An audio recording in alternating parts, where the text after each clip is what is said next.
आप नरेंद्र मोदी जी और अमित भाई को ही हमारे खिलाफ लड़ा दीजिएगा। मेरी चिंता बीजेपी वाले ना करें, और जब हमसे लड़ने की बारी आए तो आप ले आइएगा अपने पहलवान को। 29 अभी बाकी है। आप नरेंद्र मोदी जी और अमित भाई को ही हमारे खिलाफ लड़ा दीजिएगा।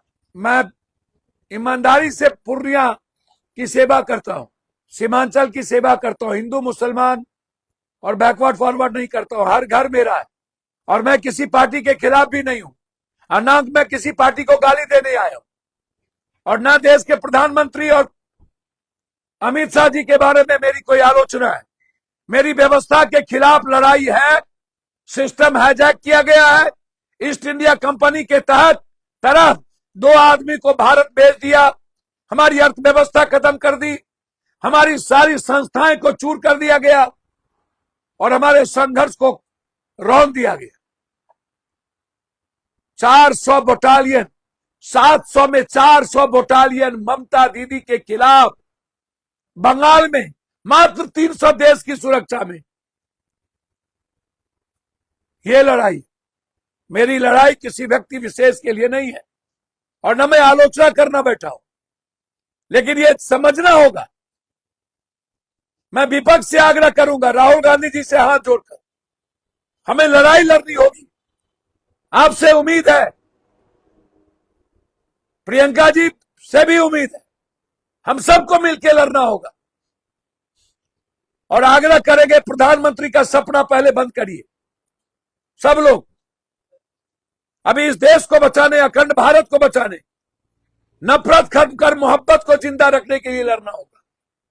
हमें लोकतांत्रिक मूल्यों की रक्षा के लिए लड़ना होगा। हमें संविधान के विचारों को मजबूत करने के लिए लड़ना होगा। हमें भूलना पड़ेगा सब लोग पीएम, और छोटी छोटी पार्टियों से आग्रह करेंगे, जो पार्टी है आप रेस्पेक्टेबल है, आपके कारण स्टेट मजबूत है, आप लड़ते हैं, लेकिन आप नफरत के खिलाफ लड़िए, कांग्रेस के खिलाफ नहीं। सारे लोग कांग्रेस के खिलाफ लड़ते। ये क्या मतलब है भाई? कांग्रेस को भी साथ लीजिए। राहुल गांधी और सोनिया गांधी, प्रियंका गांधी तो किसी चीज पर अड़े हुए नहीं है। एसआईआर की लड़ाई राहुल गांधी लड़े, ममता दीदी सपोर्ट नहीं की। संविधान की लड़ाई लड़े, ममता दीदी सपोर्ट नहीं की। कभी भी राहुल गांधी हमेशा ममता दीदी का रेस्पेक्ट किया, पैर छुए, लेकिन ममता दीदी ने कभी राहुल गांधी को रेस्पेक्ट नहीं किया, बच्चे की तरह। यह क्या बात थी?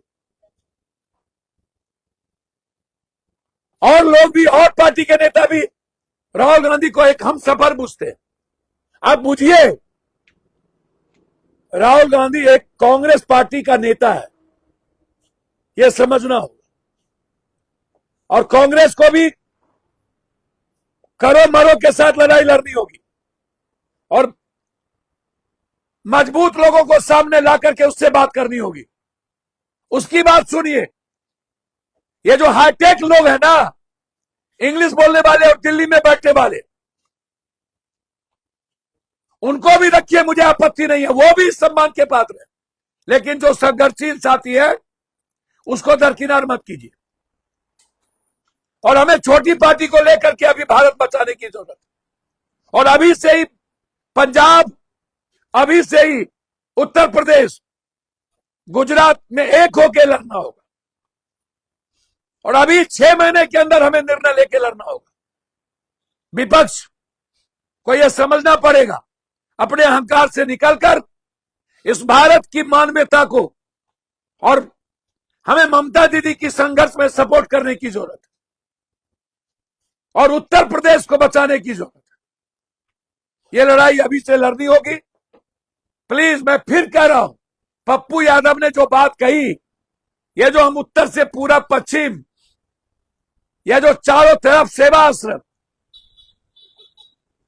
क्या ये देश के जनता को, गरीब को पसंद नहीं है? सिर्फ हिंदू मुसलमान? अंत में मैं इतना कहूंगा, ये जो देखिए ज्योतिष, अच्छे ज्योतिष का मैं रेस्पेक्ट करता हूं, जो मेडिकल है, जो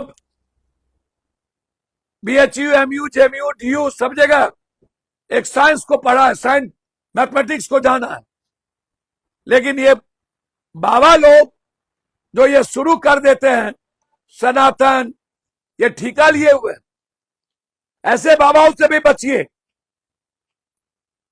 जो भाषा दिल्ली में बैठे नेता बोलते हैं वही भाषा बाबा बोलते हैं, और वो लोग लगता है कि तकदीर बदल रहा है। बिल्कुल गलत। मैं सारे बाबाओं को चैलेंज करूंगा जो ज्योतिष सही में नहीं जानते, जो सनातन की बात नहीं करते हैं, जो नफरत की बात करते हैं, हमारे लिए चैलेंज लगा देना। या तो मैं राजनीति करूंगा या तो छोड़ दूंगा।